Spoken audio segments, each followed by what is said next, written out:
One, well, there's a couple questions. One, what are you doing next? Like post Olympics has probably been the biggest one. Like, what's next? And it's like, I don't know. But also a lot of questions about the next Olympics. People just assume that we're in the 2024 Olympics and we're not. And I think that's been the hardest question. Like, oh, like, so you'll be around for 2024. And I'm like, actually, it's not in. And they're like, well, what? Why isn't it in? And I'm like, don't even get me started on this topic. And it's kind of just deflating because we fought, like it was out in 2008. It was out for, a few cycles and we got it back for 2020. And we, like I said, we made such a big impact and we were riding such a high and we created all this momentum and our sport was growing and amongst all countries in general, like that was such a competitive Olympic Games for our sport. And now to tell people like we're out for another cycle, it just kind of like brings us back down. And we're still competing in other events and whatnot, but that's the highest stage for us and that's the highest we can go. So I think it's a frustrating conversation and just a question because we're out of control of that. Like that's something that we have no control over, that's not in 2024. And that's what's been decided. And it's a matter of fighting to get it back for the next cycle. But I get that question a lot and it's frustrating because I want to be in it. So yeah, people will continue to ask it until they know that it's not in. But a lot of people just don't know. It's just not common knowledge. They're like, oh, it should be in. I'm like, I know it should be in. Yeah. One of the worst questions I feel like I'm asked is what's next? And I think for me specifically, I am now transitioning out of sport. And I've made that decision. I'm very grateful that injuries didn't hold me back from having to medically disqualify me. Like I'm choosing to do this. And I never want anyone to think like, wow, like I've done something so big, like going to the Olympics, what's next in the sense of like, now I have to live up to something like just as big. Like I know that I am going to take my tools that I have learned and from my experiences with the national team, and I'm going to try and do my best to just go in avenues where I can help and serve people. But I think people being curious is awesome, but the what's next, sometimes like from the Olympic journey and then that transition outside of sport, you do need that time to like relax and remove yourself, because sometimes I don't think people truly understand the amount of stress and pressure that we've put on ourselves day in and day out. Like we were living up here every day. Like there was no, like while we were relaxed state, like it was always an adrenaline rush and you're always like looking to get better and then you never turn it off. So the what next question, it's like, you know what, it should be, what are you doing now to like relax and, do what you need to feel rejuvenated for your next phase. But never, and maybe it's me taking that question maybe too deep to heart where it's like, oh my God, now I'm freaking out about what I need to do next. And maybe that's not the other person's intention. So I no longer like this answer. The question that I've gotten a lot recently since being back that I don't love answering is what's next? Like, what are you up to now? What are you doing now that the Olympics are over? I think coming back after this whirlwind of a summer, I think, to be honest, like I don't know what's next. I guess now that I've had some time to think about it a little bit more, I found some things to do, but I think I'm still at that point where I'm kind of just still navigating life and trying to figure out what I want. And I've had some people tell me like, yeah, you deserve a break. These past 4 years have been, you've been living like at your peak and like training and like going hard day in and day out. Like you deserve to take a little break and enjoy life and just recharge especially after the summer. But then I've also gotten people telling me like, okay, you got to figure out what's next. Like you got to move on with your life. Can't play softball forever. So I think like having those two different perspectives, it's kind of hard to figure out what I personally want. And I think what I've learned, at least from these past couple months and even months prior to like me post Olympics, is just to take each day at a time and kind of be patient with myself with figuring out this process. Because I think it is a lot to digest this past summer. And we've all been working towards this one goal for the past 4 years. And like knowing that the Olympics and bringing Canada home a medal is like what we've been working towards. And now to not have that feels a little, I guess, I feel a little lost, but like not, I wouldn't say in a bad way. I think it's just different, like not having that one goal to focus on every time you wake up in the morning. So I think now it's just finding out what that next goal is for me and being patient with myself if I can't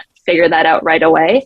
I know that'll come with time. So hopefully I'll know the answer to what's next down the road. But at the moment, that's one of the questions that I don't love answering.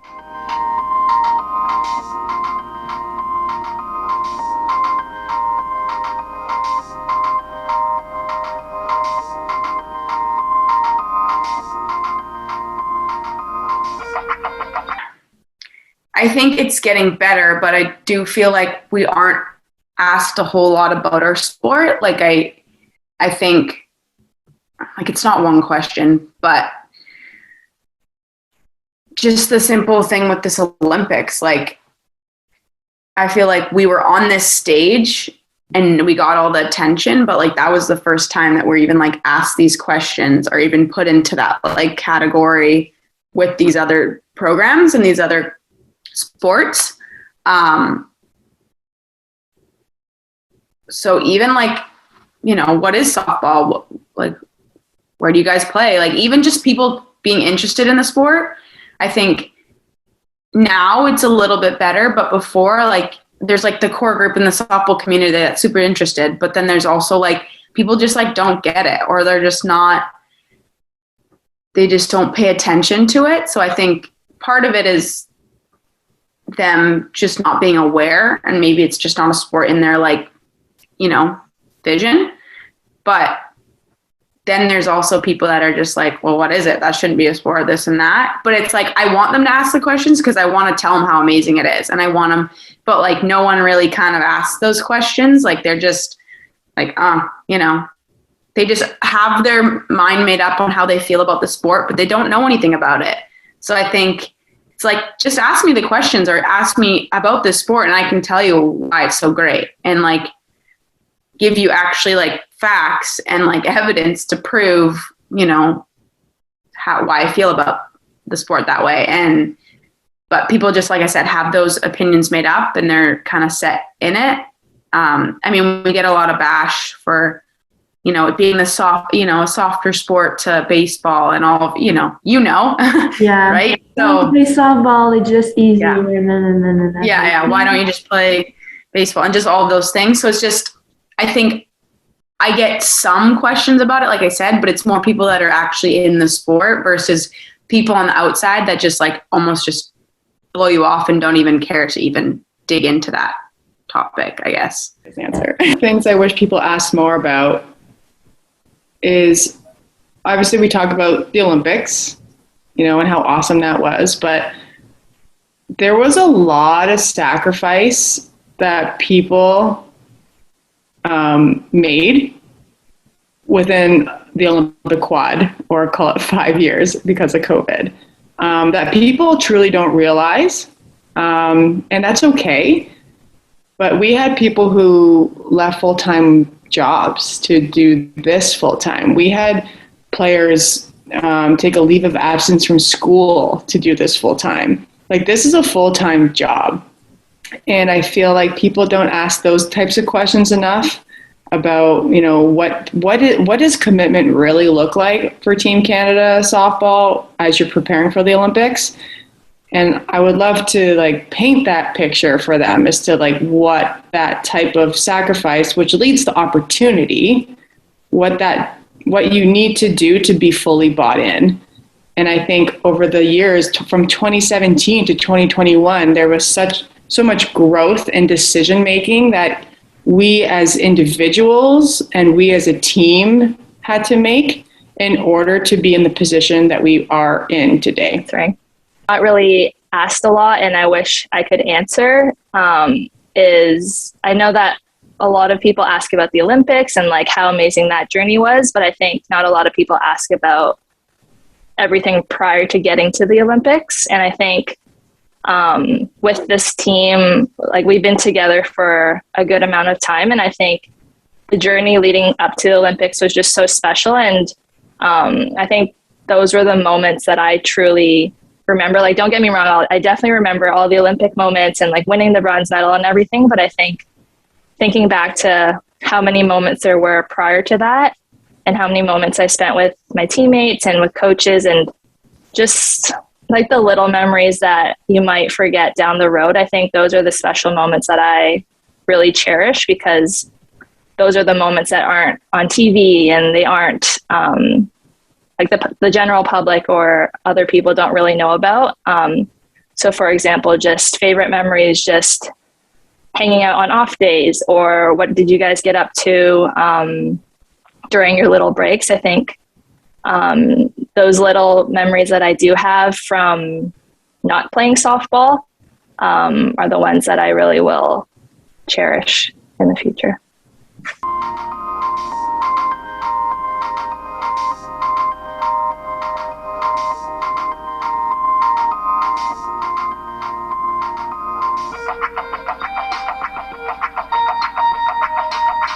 Oui, il devrait. Parce qu'il y a pas mal de monde. Genre, moi, s'il y avait eu une équipe au cégep que je suis ou dans une université, c'est sûr que j'aurais essayé de rentrer dans l'équipe, mais malheureusement, il n'y en a pas, donc je peux pas. J'aurais adoré qu'il y en aille. Je parle totalement, oui. Que ça soit juste comme pour le fun ou pour des équipes compétitives, je pense que oui. Puis, même si c'est juste dans des cours d'éduc, moi, je pense que ça devrait le faire. Moi, je pense que oui. Je pense qu'il y a quelques programmes, mais je pense qu'ils devraient vraiment plus en ajouter parce que ça devient de plus en plus populaire. Fait que je pense que ça pourrait donner des opportunités à plusieurs filles qui voudraient avoir ce genre de programme-là dans leurs études. À mon avis, oui, parce que, comme tu dis tantôt, c'est pas un sport très connu. Puis je trouve que c'est vraiment un beau sport que je pense que beaucoup de personnes pourraient vraiment aimer ça jouer. Fait que je trouve ça que ce serait une bonne idée d'avoir des équipes pour différents cégeps et universités pour un peu introduire du monde au sport ou juste une activité après l'école ou whatever.